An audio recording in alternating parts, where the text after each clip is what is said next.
met for the first time, as far as I remember, when we were on our way to this orientation at Darien High School. I had a broken leg over the summer, so I was recovering, and I was just getting off the crutches. So I, being a really not only curious but talkative person, decided to ask him about it, and he kind of ignored me. The first time I actually remember meeting her was at happy hour in Stamford, Connecticut, and I remember sitting near her, and I remember her talking a lot.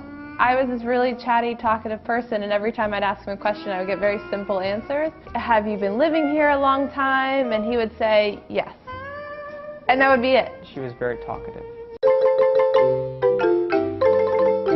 The way it shifted from casual dating to being a couple and long-term relationship was I took a trip to Guatemala by myself over a summer. When he was there, he wrote this stack of letters. So he comes back after his trip to Guatemala, and he has this little notepad. And it's just one letter after another after another, and he probably would have kept going except he ran out of space. And it was a lot about how he was thinking about me and how it would have been much nicer to be with me. That was when I started to realize that this is something serious. And I thought this trip wasn't special or wasn't great because she wasn't there.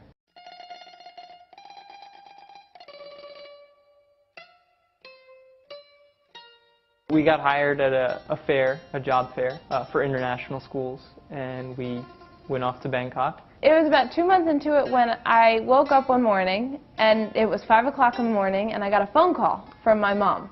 And I had no idea what was going on, but she's frantic on the other line. She's saying, "What is going on? Are you okay? Are you okay?" And I'm looking at her, I'm listening to her on the phone saying, "I'm just getting ready for school. I just got out of the shower. Like, what's going on?" And she said, "Haven't you seen on the news?" Everything was blocked. There was no television. In Thailand, when they block off a TV station, they flash pictures of celebrities and have a message at the bottom of the screen talking about how programming will resume momentarily. And so we had no idea what was going on. Apparently, while we had been sleeping, there was a coup. The army had taken over the country. So she's telling me about all these tanks that are rolling down the streets, and I kind of peeked out the window at our little soy, like our little street, and there's dogs sitting out there in the street. Like, there's no tanks. We went in and then decided we'd go look for tanks because we wanted to see some sign that there was an actual coup. It's not my memories or his memories or my time there or his time there, but it was our time. That's a huge thing to have kind of on our own. Being in Southeast Asia, far from our family and friends, in an entirely different culture, in a place that was really hot all the time, I think it was the ultimate test of a relationship, and we handled it, I think, very well. I just have these memories or these moments of like us being there and doing that together. It's not my memories or his memories or my time there or his time there, but it was our time.